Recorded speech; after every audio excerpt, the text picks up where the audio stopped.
ನಮಶ್ಚಂಡಿಕಾಯೈ.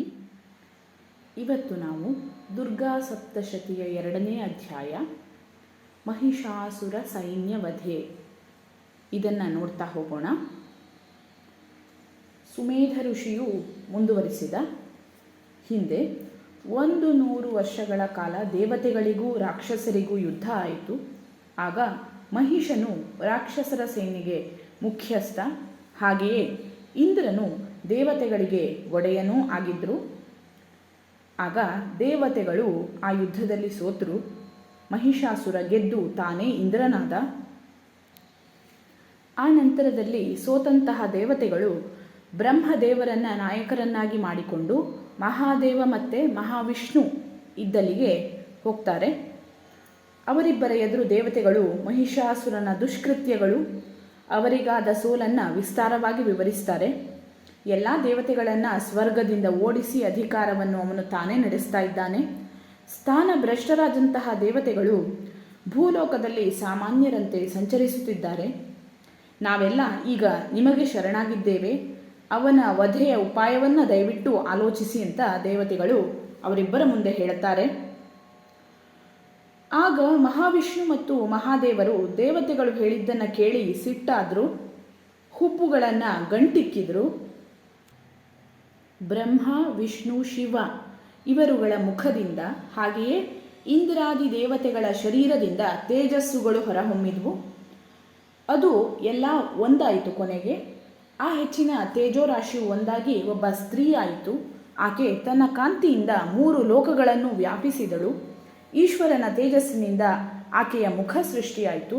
ಯಮನ ಶಕ್ತಿಯಿಂದ ಆಕೆಯ ಕೂದಲು, ವಿಷ್ಣುವಿನ ತೇಜಸ್ಸಿನಿಂದ ಆಕೆಯ ತೋಳುಗಳು, ಚಂದ್ರನ ತೇಜಸ್ಸಿನಿಂದ ಆಕೆಯ 2 ಸ್ತನಗಳು, ಇಂದ್ರನ ತೇಜಸ್ಸಿನಿಂದ ಮಧ್ಯ ಭಾಗವು, ವರುಣನ ತೇಜಸ್ಸಿನಿಂದ ತೊಡೆ ಮಂಡಿಗಳು, ಭೂದೇವಿಯ ತೇಜಸ್ಸಿನಿಂದ ಆಸನ ಭಾಗ, ಬ್ರಹ್ಮನ ತೇಜಸ್ಸಿನಿಂದ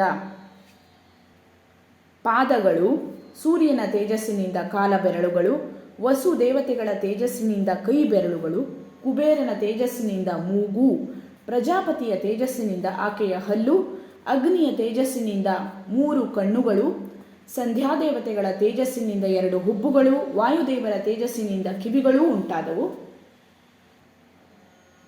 ಎಲ್ಲ ಬೇರೆ ಬೇರೆ ದೇವತೆಗಳ ತೇಜಸ್ಸುಗಳ ಸೃಷ್ಟಿಯೇ ದೇವಿಯಾಗಿದ್ದಳು. ಆಕೆಯನ್ನು ನೋಡಿ ದೇವತೆಗಳು ಆನಂದಗೊಂಡರು. ದೇವತೆಗಳು ಆಕೆಗೆ ತಮ್ಮ ತಮ್ಮ ಆಯುಧಗಳನ್ನು ಕೊಟ್ಟರು. ಶಿವನು ತನ್ನ ತ್ರಿಶೂಲದಿಂದ ಮತ್ತೊಂದು ತ್ರಿಶೂಲವನ್ನು ನಿರ್ಮಿಸಿ ಆಕೆಗೆ ಕೊಟ್ಟ. ವಿಷ್ಣು ತನ್ನ ಚಕ್ರದಿಂದ ಬೇರೊಂದು ಚಕ್ರವನ್ನು ಸಿದ್ಧಗೊಳಿಸಿದ.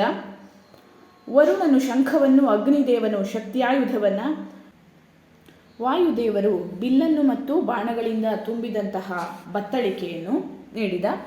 ಇಂದ್ರ ಮತ್ತೊಂದು ವಜ್ರಾಯುಧವನ್ನು, ಐರಾವತದಿಂದ ಘಂಟೆಯನ್ನು ತೆಗೆದುಕೊಟ್ಟ. ಯಮನು ತನ್ನ ಕಾಲದಂಡದಿಂದ ದಂಡವನ್ನು, ವರುಣನು ಪಾಶವನ್ನು ಸೃಷ್ಟಿಸಿಕೊಟ್ಟರು. ಪ್ರಜಾಪತಿ ಅಕ್ಷಮಾಲೆಯನ್ನು, ಬ್ರಹ್ಮ ಕಮಂಡಲುವನ್ನು ಕೊಟ್ಟರು. ಸೂರ್ಯನು ದೇವಿಯ ಮೈ ಕೂದಲುಗಳಲ್ಲಿ ತನ್ನ ಕಾಂತಿಯನ್ನು ಇಟ್ಟ. ಮೃತ್ಯು ಅಥವಾ ಕಾಲನು ಕತ್ತಿಯನ್ನು ಮತ್ತು ನಿರ್ಮಲವಾದ ಚರ್ಮವನ್ನು ನೀಡಿದ ಆಕೆಗೆ. ಕ್ಷೀರ ಸಮುದ್ರದ ರಾಜ ಆಕೆಗೆ ಆಭರಣಗಳನ್ನು, ಒಡವೆಗಳನ್ನು, ಹೊಸ ಬಟ್ಟೆಯನ್ನು ನೀಡಿದ. ವಿಶ್ವಕರ್ಮ ನಿರ್ಮಲವಾದ ಕೊಡಲಿ ಹಾಗೂ ಕವಚವನ್ನು ನೀಡಿದ. ಸಮುದ್ರ ರಾಜ ಬಾಡದೇ ಇರುವಂತಹ ಕಮಲಗಳ 2 ಹಾರ ಮತ್ತು ಸುಂದರವಾದ ಒಂದು ಕಮಲವನ್ನು ಕೊಟ್ಟ ಆಕೆಗೆ. ಹಿಮವಂತ ವಾಹನವಾಗಿ ಸಿಂಹವನ್ನು ಕೊಟ್ಟ. ಹಾಗೆ ಅಲಂಕಾರಕ್ಕಾಗಿ ಅನೇಕ ರತ್ನಗಳನ್ನು ನೀಡಿದ. ಕುಬೇರನು ಬರಿದಾಗದಂತಹ ಸುರಾಪಾತ್ರೆ, ಆದಿಶೇಷನು ನಾಗಮಣಿಗಳ ಮಾಲೆಯನ್ನು ಕೊಟ್ಟರು.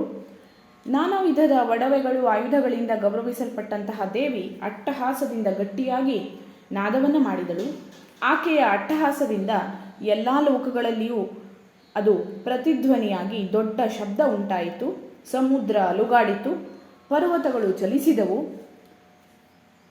ಆಗ ದೇವತೆಗಳು ಆಕೆಯನ್ನು ಕುರಿತು ಜಯಕಾರ ಮಾಡಿದರು. ಮುನಿಗಳು ಸ್ತೋತ್ರವನ್ನು ಮಾಡಿದರು. 3 ಲೋಕಗಳು ಗಲಿಬಿಲಿಯಾದದ್ದನ್ನು ಕಂಡಂತಹ ದೇವ ಶತ್ರುಗಳಾದ ದಾನವರು ಸೈನ್ಯವನ್ನು ಸಜ್ಜುಗೊಳಿಸಿಕೊಂಡರು. ಮಹಿಷಾಸುರ ಇದೇನು ಎಂದು ಕೋಪಗೊಂಡು ಎಲ್ಲ ರಾಕ್ಷಸರೊಂದಿಗೆ ಶಬ್ದವು ಬಂದಲ್ಲಿಗೆ ಓಡಿ ಬಂದ. ಆಮೇಲೆ ಆತ ಘೋರ ಕಾಂತಿಯುತವಾದಂತಹ ದೇವಿಯನ್ನು ಕಾಣುತ್ತಾನೆ. ಅನಂತರದಲ್ಲಿ ದೇವಿಯೊಂದಿಗೆ ರಾಕ್ಷಸರಿಗೆ ಯುದ್ಧವೂ ಸಂಭವಿಸಿತು.